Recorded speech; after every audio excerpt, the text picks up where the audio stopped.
Die prokureur wat gister in Johannesburg doodgeskiet is, was na bewering 'n teiken in 'n sluipmoordaanval. En 'n verslag toon dat Suid-Afrikaners se vertroue in die politieke stelsel afneem.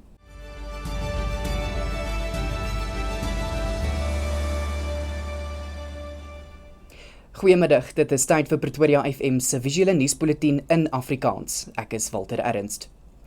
Die polisie in Gauteng het lede van die publiek gevra om na vore te kom met inligting wat kan help om 2 verdagtes vas te trek wat gister 'n prokureur in die Johannesburgse middestad doodgeskiet het.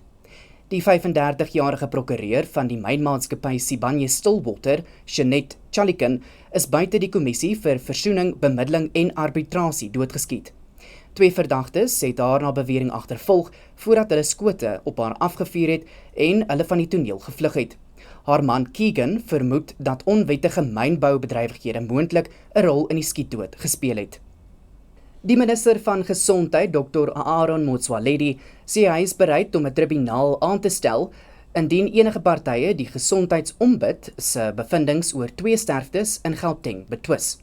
Dit volg op verdoemende verslae oor die dood van 'n psigiatriese pasiënt by die George Mukhari Akademiese Hospitaal en 'n neonatale sterfte by die Netcare Femina waar ernstige tekortkominge soos swak sorg, veiligheidsoortredings en verkeerde medikasie geïdentifiseer is.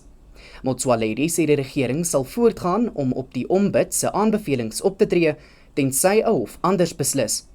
Die Gautengse regering het intussen aangedui dat dissiplinêre stappe teen die betrokkenes gedoen sal word.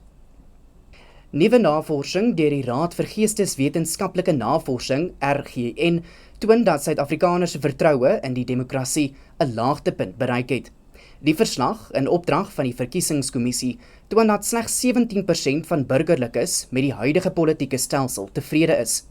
Die waarnemende direkteur van navorsing by die RGN, Dr. Ben Roberts, skryf die ontevredenheid aan die land se trae ekonomie toe. Volgens die verslag was byna 70% van kiesers in 2004 nog positief, maar dat daar skeptisisme veral in KwaZulu-Natal en Mpumalanga heers. Die burgerregteorganisasie AfriForum het 'n brief van die Gautengse ALR vir paaie en vervoer, Kedibone Diala Tlabela, gerig, waarin daar geëis word dat die projek om nuwe nommerplate uit te rol gestaak moet word. Dit volg nadat die mededingingskommissie onthul het dat 'n kartel van blanko nommerplaatvervaardigers sedert minstens Junie 2023 wederregtelik gelyke pryse vasgestel het. 'n Velddogbeampte by AfriForum, Louis Boshoff, waarsku dat verbruikers tans waarskynlik uitgebuit word met pryse ver bo die markwaarde. Hy voer aan dat die provinsiale regering direk in die kartel se hande speel as die projek voortgaan terwyl die mededingingskommissie nog die vervolging hanteer. Boshoff het verder gesê dat die provinsiale regering nie toegelaat mag word dat motoriste meer betaal as wat hulle nodig is nie. Die uitvoerende hoof van Business Leadership South Africa, Busi Mavuso, sê die toedrag van sake kan toegeskryf word aan die verkoop van 'n gedeelte van die land se strategiese voorraad tydens oud-president Jacob Zuma se leierskap.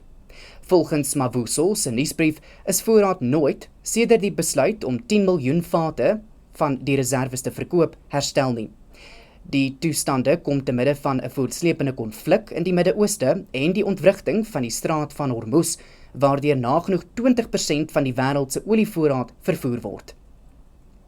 En dit bring ons aan die einde van vanaand se visuele nuusbulletin in Afrikaans.